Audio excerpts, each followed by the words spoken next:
Hello everyone and welcome to Cornwall.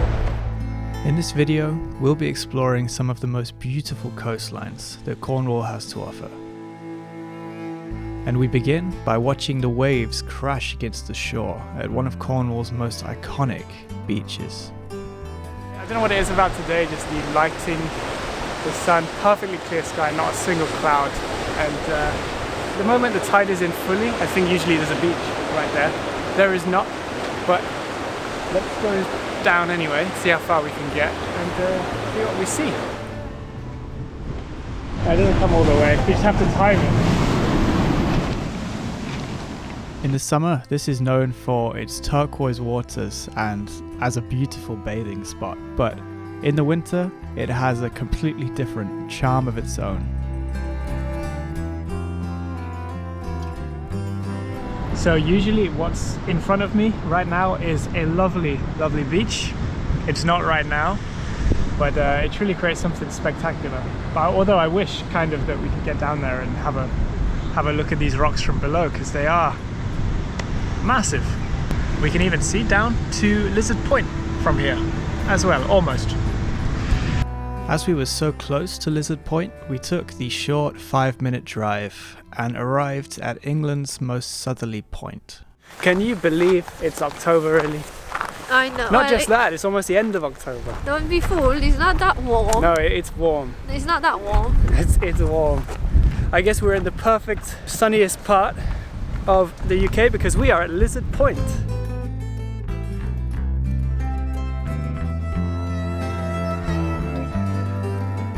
Haley, go and be the southernmost person in England for a bit.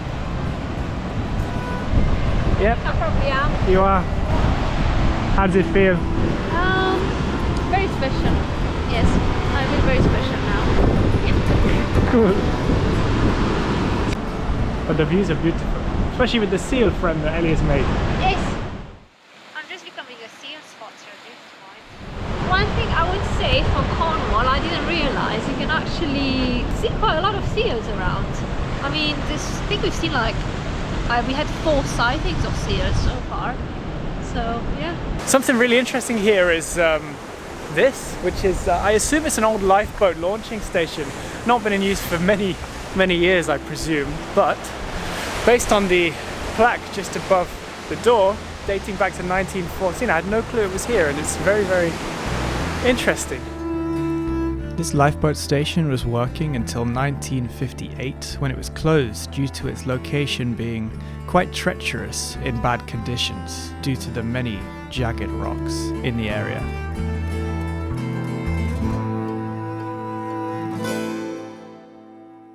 In the following years, a replacement lifeboat station was built a little further up the coast, as Cornwall's coastlines have always been quite hazardous for ships, with its shores being home to over 6,000 shipwrecks. So we set out to try and find one. So as you can see, it's pretty windy here, but it has a right to be windy because we're very, very close to Land's End at the moment, which is just over there. But we're not actually here to see Land's End specifically, because a lesser known spot that you may not know about is a shipwreck somewhere on these cliffs. I have gotten myself back. Oh dear.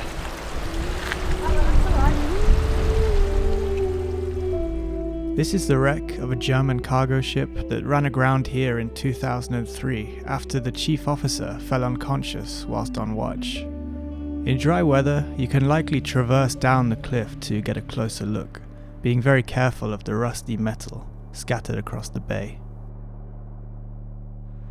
The next day took us to the north coast of Cornwall. So you join us here on a beautiful evening, perfectly clear sky. Ellie has her favourite thing that she just can't wait to show you. Well, I don't know if it's going to be my favourite thing. It's a Cornish pudding. Quite nice actually. I recommend the Cornish pudding. The sun is we're not quite setting, we're not quite going to be here for the sunset, but it is beautiful nonetheless, the colours, and just such a peaceful place. As the waves crashed against the shore, the sun began to set, but as we drove on, the colours became even more beautiful, so we couldn't resist one more stop for the day before it was over. So if you know us, you will know that we absolutely love a good sunset. So now we're on a bit of an adventure because we have just been up on the cliffs overlooking this bay. But there is also a big cove on the bay which we're going to try and find now, but it does involve going down a slightly steep, I don't even know what to call it, sand dune. As the tide was in and time ran out, we couldn't find the cave.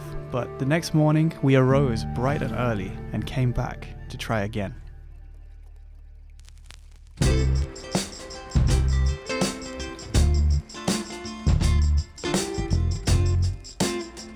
It goes back a long way, doesn't it? Let's go find out, shall we?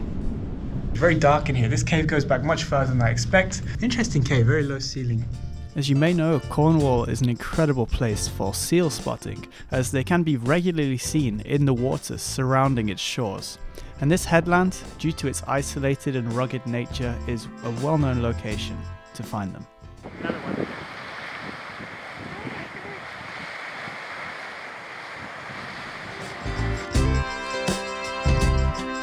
So this bay here, the seals are frequently found. It's very windy and cold, as you can see from Ellie's attire. I think the best seal sighting we've seen so far. But we've never seen them beach like this, which is really cool. Later that day, we decided to continue on and have a short introduction to some of Cornwall's more industrial heritage. Which way do you want to go? We're going to go to the mine, but we can either go this way to Chapel Port Beach. No, I think we should go up the cliff. So you likely know about all of the mining that was happening here in Cornwall. This is one of the famous ones, Wheal Coates Tin Mine, which dates back to the 1870s. It actually closed down in 1914. One of the most iconic ones, mainly because it is located on a cliff, I'm gonna say.